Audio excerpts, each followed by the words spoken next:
আমার নাম শুক্লা দাস, আপনারা দেখছেন লাভ গার্ল ব্লগ। সবাই সাবস্ক্রাইব আর ফলো করবেন। মাংস প্রথমে ধুয়ে জিরে গুঁড়ো, ধনে গুঁড়ো, লঙ্কা গুঁড়ো, হলুদ গুঁড়ো আর নুন দিয়েছি। এবার এটাকে ভালো করে মাখিয়ে নেব। তো মাংসগুলো ভালো করে মাখিয়ে নিয়েছি। আর মাখানোর সময় অবশ্যই দেখে নেবেন যে কোনো রকম যেন জল না থাকে, তাহলে মশলাগুলো মাংসের গায়ে ভালো করে ধরবে না। তো এবারে মাংস আমার মাখানো অলমোস্ট রেডি, কমপ্লিট হয়ে গেছে। সবার প্রথমে গ্যাসটা জ্বেলে নেব। তো সবার প্রথমে গ্যাসটা জ্বেলে নিয়েছি। কড়াটা একটু গরম হলে তেল ঢেলে দেবো। একটু তেল ঢেলে নেব। প্রথমে মাংসের আলুটা ভেজে নেব, ওই জন্য তেলটা গরম হলে আলুটা ছেড়ে দেবো। একটু নুন আর একটু হলুদ দিয়ে দেবো। এটা একটু নেড়ে নেব। এটা দিয়ে দিলাম কারণ যেন তেলটা না ছেটকায়। তো এটা দেওয়ার পর এবারে আলুটা ছেড়ে দেবো। তো এবারে আলুটা ছেড়ে দেবো এক এক করে।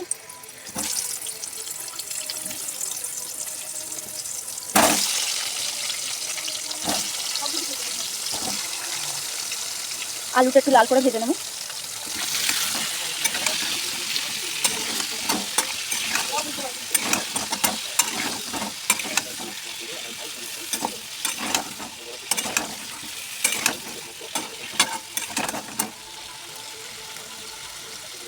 তো আলুটা ভাজা হোক।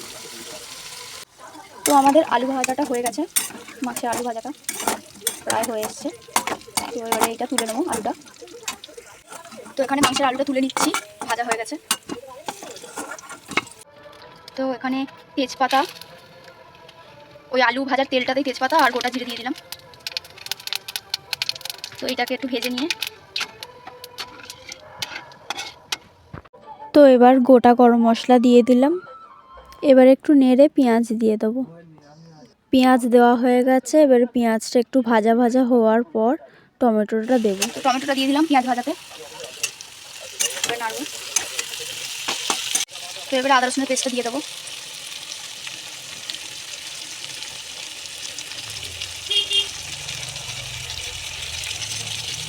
পেঁয়াজটা দেওয়ার পর এটা ভালো করে ভাজবো, তেলটা ছাড়বে, তারপরে মাংসটা দিয়ে কষবো। তো চিকেনটা দিয়ে দেবো।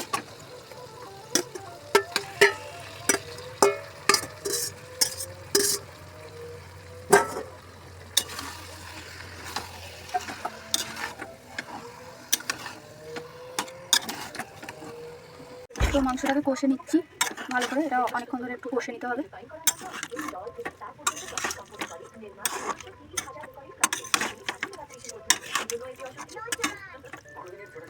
সবার সাথে আলু ঢেলে দেবো। এবার আলুটা ঢেলে আলুর সাথে একটু মাংসটাকে কষিয়ে নেবো।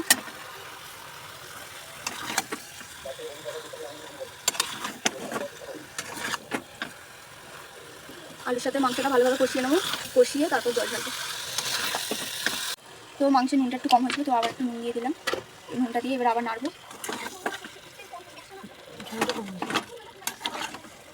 হয়ে গেছে। এবারে গরম মশলাটা ঢেলে দিচ্ছি।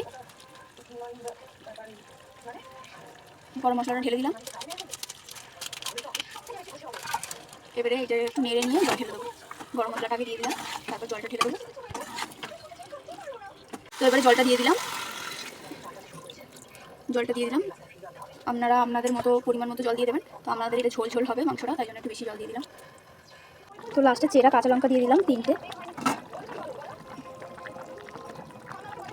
এবারে ঝোলটা ফুটবে, ঢাকা দিয়ে দেবো।